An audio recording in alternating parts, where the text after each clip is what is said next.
जय माता दी। माता रानी के नवरात्रे चल रहे हैं और माता रानी की नवमी कब है तो बात करते हैं इसके ऊपर।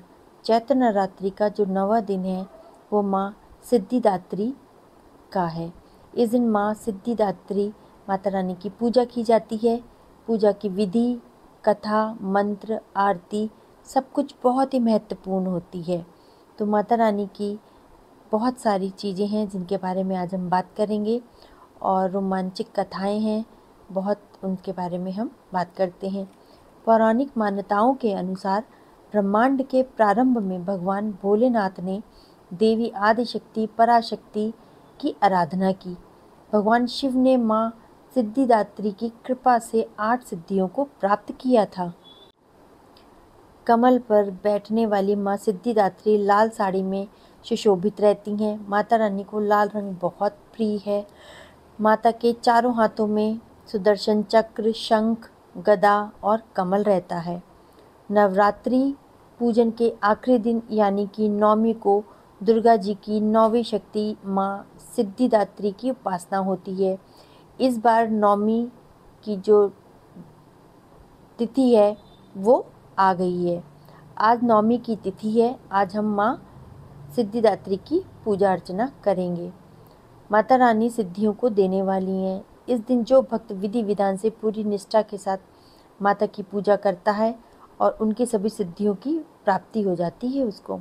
सृष्टि में कुछ भी उनके लिए बड़ा नहीं है। माता रानी सब कुछ कर सकती हैं। ब्रह्मांड पे पूर्ण विजय प्राप्त करने का सामर्थ्य उनमें आ जाता है। सिद्धियों की प्राप्ति के लिए मनुष्य ही नहीं बल्कि देव, गंधर्व, असुर, ऋषि आदि भी इनकी पूजा करते हैं। इतना ही नहीं, माँ सिद्धिदात्री शोक, रोग एवं भय से मुक्ति दिलाती हैं। जानिए अब माँ नवरात्रि के 9वें दिन की पूजा विधि और आरती और मंत्र। पूजा विधि इस प्रकार है। दुर्गा पूजा में इस तिथि को विशेष हवन किया जाता है।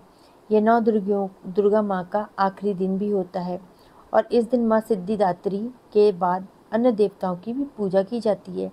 सर्वप्रथम माता जी की चौकी पे माँ सिद्धिदात्री की तस्वीर और मूर्ति रख के आरती और हवन किया जाता है। हवन करते वक्त सभी देवी देवताओं के नाम की आहुति दी जाती है और बाद में माता के नाम से आहुति देते हैं। दुर्गा सप्तशती के सभी श्लोक मंत्र रूप हैं, अतः सप्तशती के सभी श्लोकों के साथ आहुति दी जा सकती है। देवी का बीज मंत्र है वो ओम ह्रीम क्लीम चामुंडाय विच्चे नमो नमः। कम से कम 108 बार इसका पाठ करके आहुति दीजिए। भगवान शंकर और ब्रह्मा जी की पूजा के बाद अंत में आरती करनी चाहिए। हवन में जो भी प्रसाद चढ़ाया है उन समस्त लोगों में उसको बांट देना चाहिए। माता रानी सब पे बहुत ही ज़्यादा दया करती हैं। महारानी के बारे में जो बोला जाए वो कम है। सिद्धिदात्री माता की कथा इस प्रकार है। देवी पुराण में ऐसा उल्लेख मिलता है कि भगवान शंकर ने भी इन्हीं की कृपा से सिद्धियों की प्राप्ति की थी। ये कमल पे आसीन है और केवल मानव ही नहीं बल्कि सिद्ध, गंधर्व, यक्ष, देवता और असुर भी इन्हीं की आराधना करते हैं। संसार में सभी वस्तुओं को सहज और सुलभता के साथ प्राप्त करने के लिए नवरात्र के 9वें दिन इनकी पूजा की जाती है। भगवान शिव ने भी सिद्धिदात्री देवी की कृपा से तमाम सिद्धियों की प्राप्ति की थी। इस देवी की कृपा से ही शिव जी का आधा शरीर देवी का हुआ था। इसी कारण बोला जाता है कि शिव जी को अर्धनारीश्वर नाम से प्रसिद्ध हुए थे।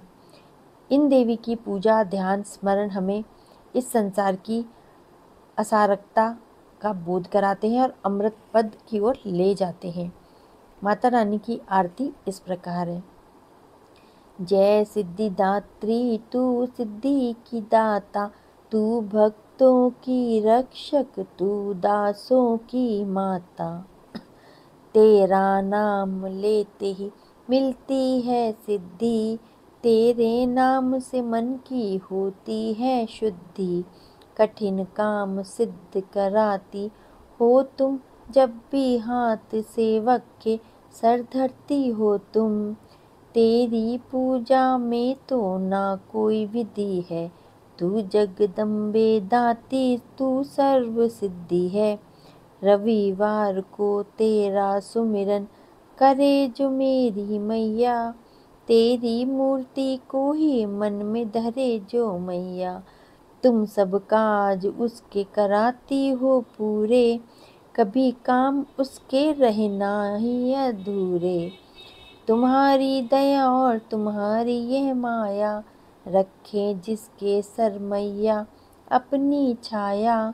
सर्व सिद्धिदाती वो है भाग्यशाली, जो है तेरे दर का ही अम्बे सवाली। हिमाचल है पर्वत जहाँ वास तेरा, महानंदा मंदिर है वास तेरा मैया। मुझे आसरा है तुम्हारा ही माता, वंदना है सवाली तू जिसकी है तू दाता। जय मैया जय मैया जय सिद्धिदात्री मैया, सिद्धिदात्री मैया की जय हो, जय माता दी। माता रानी का जो मंत्र है वो इस प्रकार है, जिसको बोलने से मैया रानी प्रसन्न होती हैं और सभी प्रकार के कष्टों को दूर करती हैं। माता रानी का स्रोत का पाठ भी आप कर सकते हैं। और सिद्धिदात्री माता रानी जो है उनका जो पूजा करने का शुभ मुहूर्त है वो इस प्रकार है। चूँकि इस बार अष्टमी और नवमी का संगम है, इसीलिए 30 सितंबर को अष्टमी और नवमी 1 अक्टूबर को पड़ रही है। नवमी की तिथि 30 सितंबर दोपहर 1:32 से शुरू हो रही है और 1 अक्टूबर को दोपहर 2:24 तक रहेगी। अतः नवमी की तिथि के आधार पर माँ सिद्धिदात्री की पूजा 1 अक्टूबर को की जाएगी। पूजन का जो शुभ मुहूर्त है वो इस प्रकार है। दोपहर को 2:24 तक है जो शुभ समय है, इसमें पूजा की जा सकती है। चूँकि माता रानी माँ सिद्धिदात्री की पूजा 1 अक्टूबर को होएगी, तो इस प्रकार से 2:24 तक हम पूजा कर सकते हैं। ये ब्रह्म मुहूर्त कहलाएगा। पूजा को किस प्रकार से, नवमी की पूजा की प्रक्रिया किस प्रकार से करनी है, हमको करना क्या, स्नान करना है, शुद्धिकरण करना है, ठीक है। फिर पूजा जो स्थल है उसको गंगा जल से शुद्ध करना है। माँ सिद्धिदात्री की पूजा के लिए हमको मूर्ति है या फिर चित्र है उसको स्थापित करना है। लाल रंग के फूल, अक्षत, चंदन, धूप, दीप, शहद, नारियल, मिठाई चढ़ानी है माता रानी को।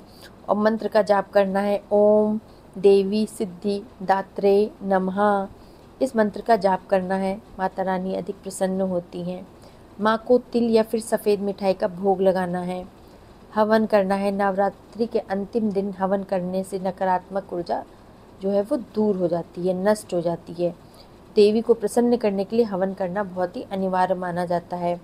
आम की लकड़ी, गाय का घी, कपूर, जौ, चावल, तिल और हवन कुंड, आप इस चीज़ सब सामान को ले आइए और हवन करिए। मंत्रों का जाप करना है, ओम ऐं ह्रीं क्लीं चामुंडाय विच्चे नमः। 108 बार इसका जाप करना है और हवन करना है। फिर आपको हाथ जोड़ के माफ़ी मांगनी है और प्रार्थना भी करनी है कि सारी मन की मुरादें पूरी हो जाएं। जय माता दी।